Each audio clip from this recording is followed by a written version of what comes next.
church. My mom prayed for me. My grandmother's prayed for me all these years. They've told me the right way to live. I just never chose it. And then, you know, you're always left going, why me? Why am my life so horrible, you know? But then, you know, finally something clicked in me to where I was like, no, like I'm gonna go all in. Like, I don't know why, I just did. I came here in a complete disaster. Addicted. I had been through a marriage where I had been abused and, you know, nearly killed.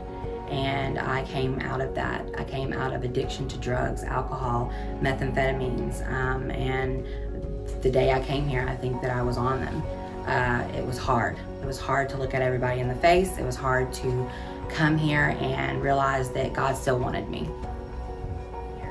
I was broken, lost, abused, and searching for something. And when I came here, it was very hard because most of you guys looked at me as, you know, Mason's mom, who you all didn't know but knew of.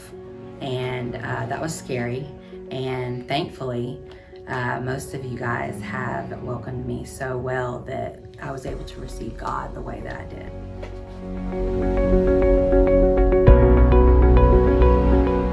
I was at my absolute worst. I've had a lot of roller coasters throughout my life.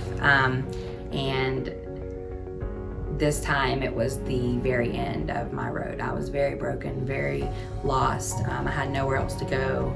And, you know, I was invited into a home that, you know, wasn't necessarily the most ideal place to be. And, you know, I felt God's presence in my life, and He was able to direct me, really pull me into that situation. And, you know, when you're the most broken, He shows up in the biggest ways. And nobody could ever, you know, told me where I'd be today. So, you know, going from being addicted to many things and, you know, broken, like in a way that, you know, you feel like you're completely alone. And as a mother, not having your kids will break you the most. So He brought me from that to having all three of my children in one home. And that's something that I can't explain with one word at all.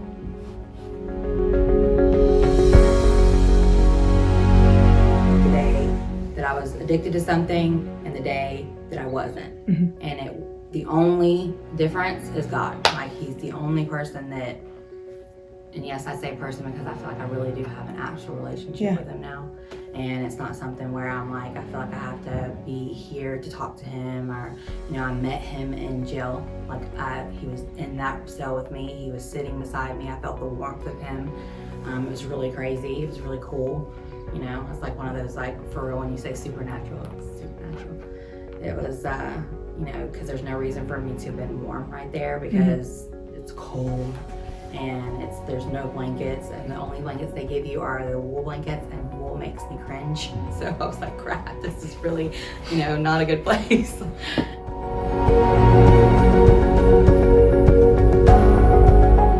I pray that, like, God really just reaches us in a way that we can truly be over what we've been through. Be a babe in faith forever because Please say that. I do, because I want to always be thirsty. I always want to be waiting for Him to give me a word instead of thinking I already have the word, because I feel like He has a word for us every day. Yeah. Like, He has something for everybody every single day.